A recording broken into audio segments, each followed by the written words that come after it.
University చదివేటప్పుడు మా vice chancellor నన్ను పిలిచి, నేనంటే అభిమానంగా ఉండేవాడు, నన్ను పిలిచి అడిగాడు,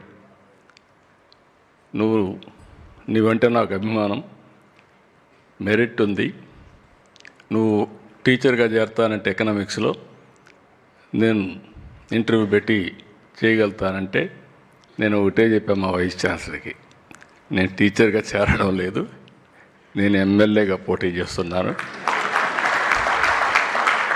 అంటే నేను అప్పటికే నిర్ణయం చేసుకున్నాను అని చెప్పి, అంటే ఆయన ఒక మాట అన్నాడు, అందరూ లెక్చరర్ ఉద్యోగం అంటే మంచి ఉద్యోగం, మీకన్నా వారానికి 4 గంటలు పనిచేయాలి.